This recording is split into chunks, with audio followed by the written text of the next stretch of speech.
5 in a row to end the regular season. They had won 11 straight at home to end the regular season, and both those streaks continue. Yeah, that was a good game today. I was like, man, they came out really sluggish. Minnesota came out playing well, but we know the Joker's gonna play at the same speed every night. It's all about Jamal Murray and Aaron Gordon. To me, one of the best defensive players in the league. But if Jamal Murray plays well, that team is going to be tough to beat. Yeah, I mean, they do. When you think about Gordon going out in the first quarter with 3 fouls, and they were, they're down 10, but then they're able to tie things up. I mean, they dodged one today.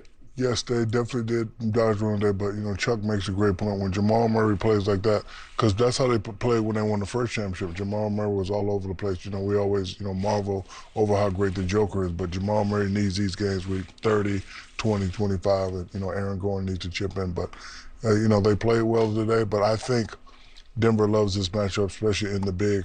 I'm going to be paying attention to Joker versus Gobert. Gobert had a good game today, 8 out of 9, but I think the Joker really loves this matchup. I got a question for Kenny and Shaq. Okay. The Joker. Do you double him or let him get 40? Because to me, you have to he can't get 30 and get 12 assists. How would you play him, Shaq or Kenny? I want y'all opinion. I would let him get his, but you can't let him and Jamal get off. Because think about it, we're talking about the Joker, but Jamal Murray was the leading scorer today. You can't let him get 30. I got to keep him to under 20, which is very, very difficult. But I'm focusing on I'm saying, to my guards, hey. See, Underdog just said he had 30 and was 0 for 8 from 3. Yeah, see? Yeah, Murray. That's crazy. Yeah, for me, when I watch the Joker, I would, as crazy as this may sound, I wouldn't double him in the post, but I would double him on the perimeter. That's even worse. I think on the perimeter, when he get rid of the ball early, so he doesn't get downhill and he doesn't find people. On the block, he's pretty super efficient at passing out of double teams. I want him to get rid of the ball earlier to have Murray, Gordon, Johnson, and everyone else, and Brown making plays instead of him initiating the play. I think when he initiates it, so when he starts bringing it across half court, I would send one of my guards at him, and he'd have to get rid of it. He only took 4 shots in the first half of the game, finished with 19. And they were losing, and that's why the game was close. And you know what else I would love to see? I would love to see Ant-Man saying, I'm putting the end to this thing right now. Coach, I don't care what you say. I'm guarding Jamal Murray. He is so talented and he's a hell of a player. And we'd always try to compare him to Michael Jordan. I know enough, and Ken and Shaq know enough. Michael Jordan would say, I got this guy. He ain't getting 30 anymore this series. I would love to see Ant-Man, who's one of the best players out there, take the defensive stance, says, I'm shutting down Jamal Murray. I would love to see him do that. It's interesting with you talking about Minnesota because since the Karl Anthony Towns trade, I felt that they've invested in, instead of the team overall getting better, maybe the players getting better. So saying, no, Ant's going to take another jump, McDaniels is going to take another jump, and Randall can take a jump, instead of saying bringing in more players. And everyone else around the league have added a piece. And it seemed like they've stayed in that same position and they haven't superseded or jumped since. Well, they've been in the conference finals the last 2 years. Yeah. But I'm saying in terms of just that jump. They're coming from a 6th seed. To me, it's got to be Anthony taking Jamal Murray. And then Rudy's got to accept the challenge. Because, yo, man, you don't want a defensive player all these years in a row. You can't be getting your ass roasted against the Joker every night. You got to shut him down. You have to take. You don't think he played well today against the Joker? I thought yeah, but he had his moments. He had 17 and 10, and he was a factor. He was a factor, but I'm talking about from a defensive standpoint. If you're one of the greatest defensive players ever, which they say he is, you have to take that personal challenge and say, I'm taking this dude. We're not doubling. That's just my personal opinion. Hey, the other thing about Jamal Murray's day, talked about him going 0 for 8 from 3, 16 out of 16 from the free throw line en route to those 30 points. Also had 7 assists. So Minnesota and Denver. Way to go, man. My guy. How you doing, my guy? Okay, let's try it again. Bruce. Yeah, just.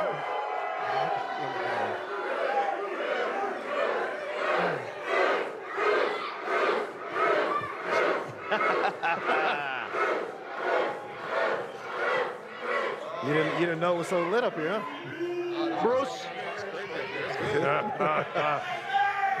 Instant, I call you as colorful as your outfit right now. You are instant energy on this game.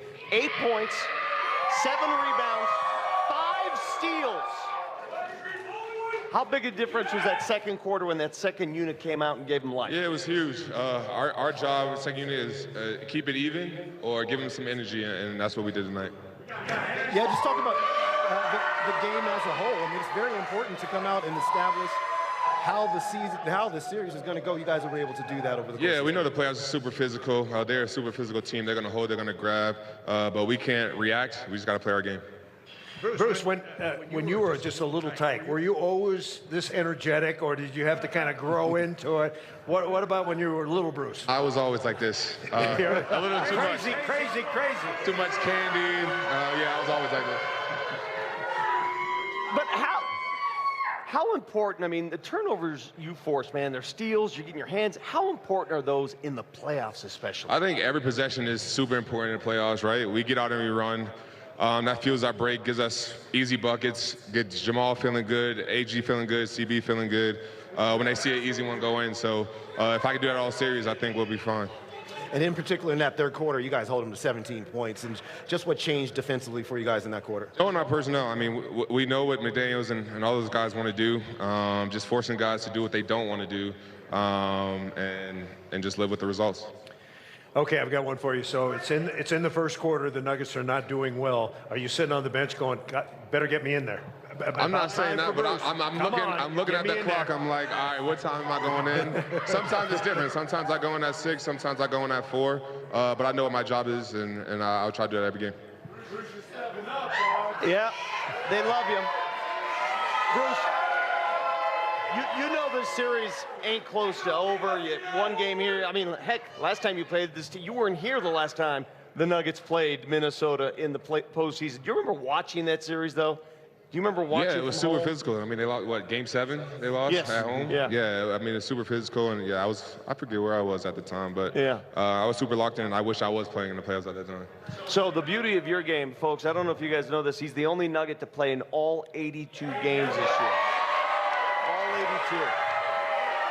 You're available. How much do you take pride in your availability? Yeah, I mean, the last few years I dealt with injuries once I left here, and I only played 41 games last year, and then the big question was, am I going to be healthy to play this year? So my goal was to play every single game, even if I'm bruised up, nicked up, and just push through it and get out there and hoop.